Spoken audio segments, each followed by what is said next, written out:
Okay, this will be an attempt to pick Corbin Master Ring to 2 shear lines in under an hour. There's our hour timer. I'm going to stick that over there somewhere, vaguely in shot. Some tools that'll probably work, and we have a master key, master ring system. Alright, there's our keys. Here it is with my HV seal. We can see that it hasn't moved. There's the marks on the side. Obviously, I guess I could have practiced on the other ones I haven't sent out yet, but yeah, I didn't do that. Alright, so we're gonna need to, I'm a bit leery of taking, let's just pick it to a shear line first and then worry about which one we got. See how that goes. Alright, use this Tuffle Kiwi one. This one does fit nicely. Doesn't matter which way we go. Let's try that way and just see if we can pick it by feel first. So using a moderate tension because it just sort of say click over something.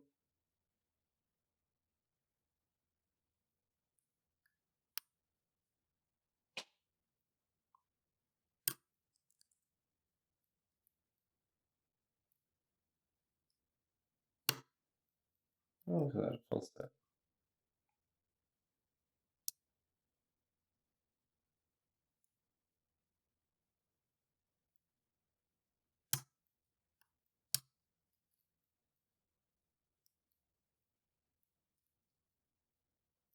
Full sets are good.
I liked it better when I had a full set.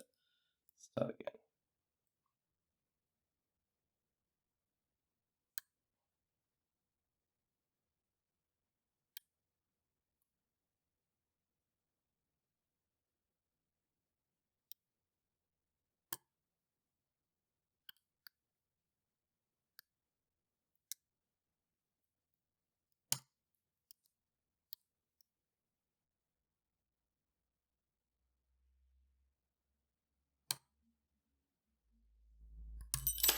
Oh, well, that's not convenient. Oh, but I picked it. So there you go, there's a shear line. I don't know which one. Let's pull this cam off and find out. That's a reasonable time to A shear.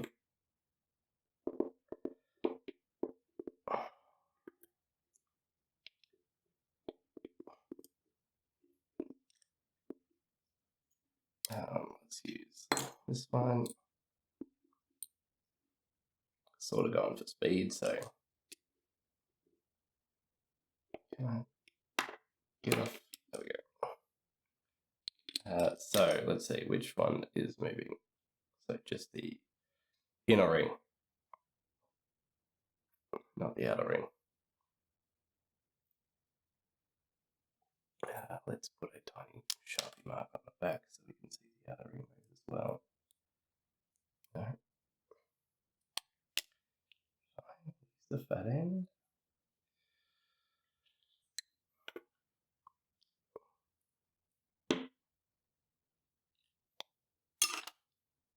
Okay, and locked back up.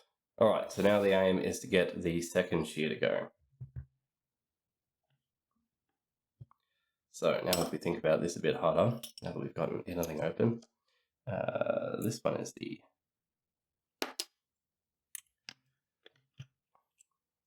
the master ring shear. No, that's the one we just picked, was that key. So now we need to pick this one, which is a lot lower in a couple of pins. So that one would turn both. So that's what we're aiming for, to pick it like that.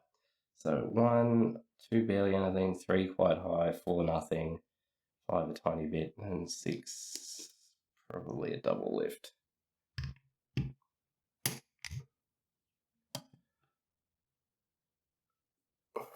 Hope for the best. Okay, let's get that back in. One's completely loose. 2, which is low. It's got a tiny bit of spring, so it might actually be a 0 lift there. 3 has to go away up and away further. 4, 5 wants a little lift. 6 wants a lift. Well set, counter rotating. All right.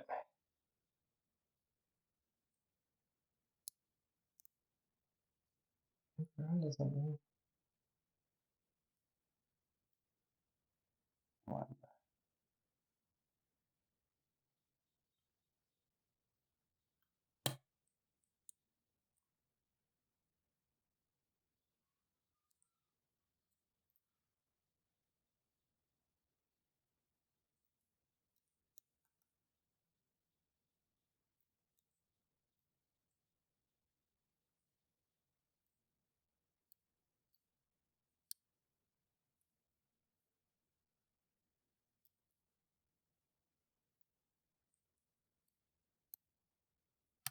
Got it. Woo! Take that, Artie. That was not even 8 minutes. 8 minutes.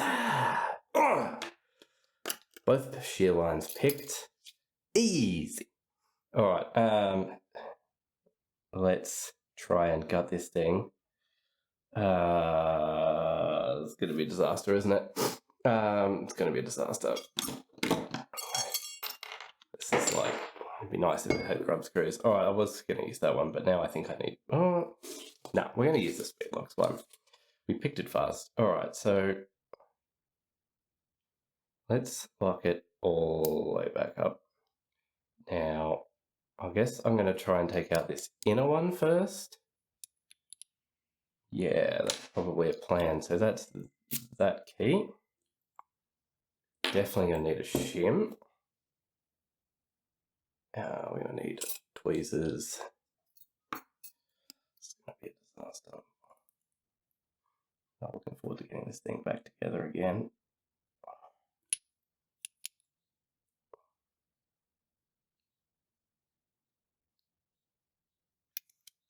All right. Oh, and this is one of those ones where it's just a little bit too loose because I need a slightly bigger follow-up. Great. So with this key, this is what we've got.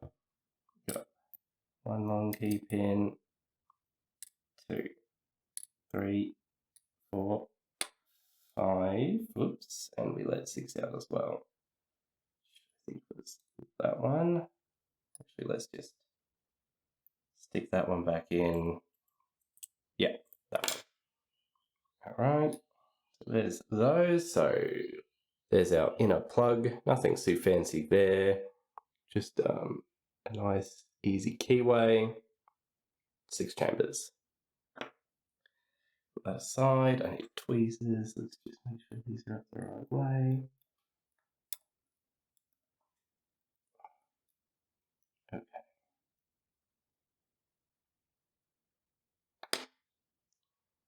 Now, each one of these is going to be basically a pin and a master. So we've got number 1, a wafer.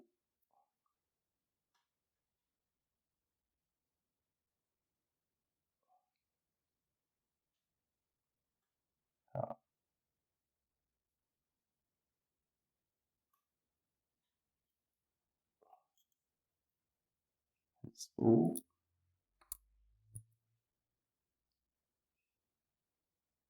And a spring.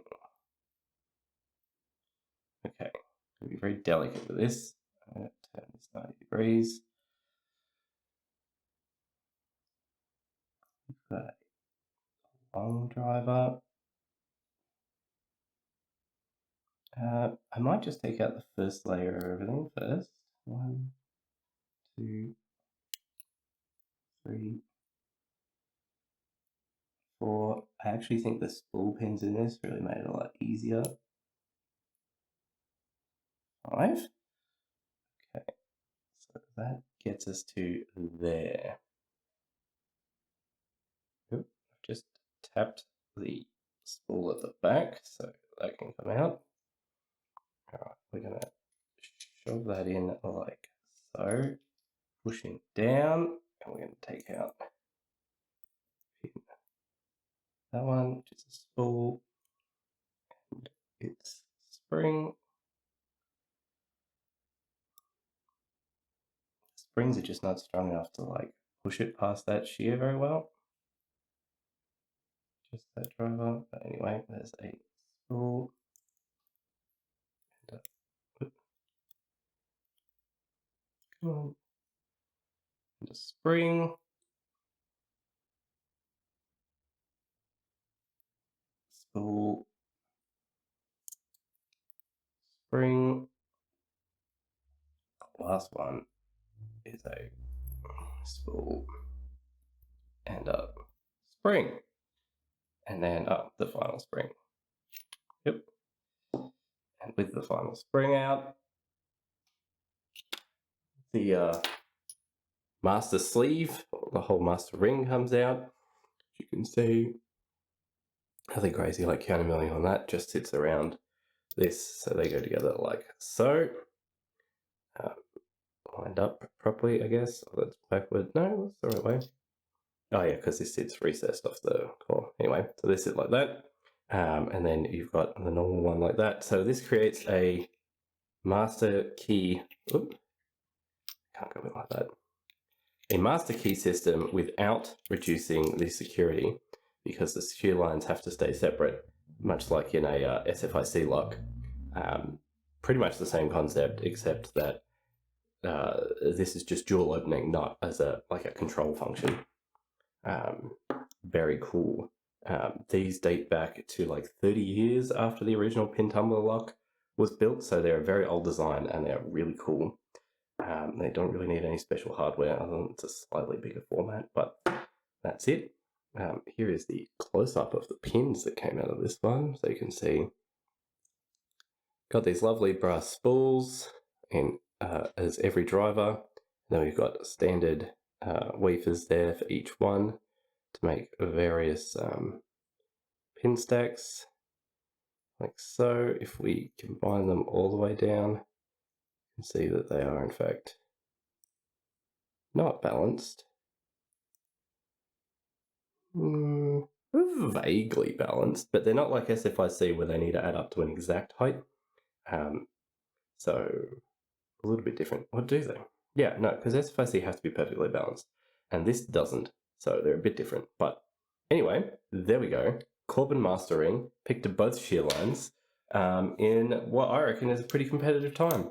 We'll need to see how the rest of Australia do when they get theirs. And yeah, don't do that. Don't do it like that. All right, putting this back together is going to be a fun little challenge, but that is a challenge for me alone.